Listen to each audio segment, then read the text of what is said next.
గర్వంగా మాట్లాడకండి. ఏ గర్వము మీలో రానివ్వకండి. దీనత్వమే ఆత్మీయతకు ఆధారం. తగ్గింపు తత్వం కలిగి ఉండండి. నీలో తగ్గింపు తత్వం లేకపోతే, నీలో దీనత్వం లేకపోతే, నీలో యేసయ్య మనస్తత్వం లేకపోతే, హృదయం లేకపోతే నువ్వు క్షమించలేవు. పైకి మాత్రమే క్షమిస్తావు, కానీ లోపల మాత్రం లెక్కలేసేసుకుంటా ఉంటావు. అన్నిసార్లు అవమానపరిచాడు, అన్నిసార్లు మోసం చేసింది, అన్నిసార్లు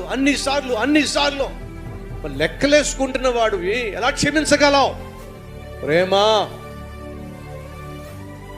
అపరాధములను మనస్సులో దాచుకొనదో. నువ్వు క్షమించేవాడివైతే అపరాధాలు దాచుకోమాలి. నీ భర్తను గూర్చి కావచ్చు, నీ భార్యను గూర్చి కావచ్చు, నీ బిడ్డలను గూర్చి కావచ్చు, వాళ్ళు చేసిన పాపాలను మాటికి జ్ఞాపకం చేసి లెక్క కట్టే ప్రయత్నం చేయమా. ఇన్నిసార్లు నువ్వు క్షమించినట్లయితే ఎలా నీకు జ్ఞాపకం ఉన్నాయి?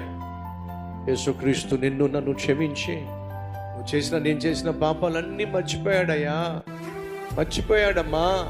నీ పాపములు ఎన్నటికీ నేను జ్ఞాపకము చేసుకోను.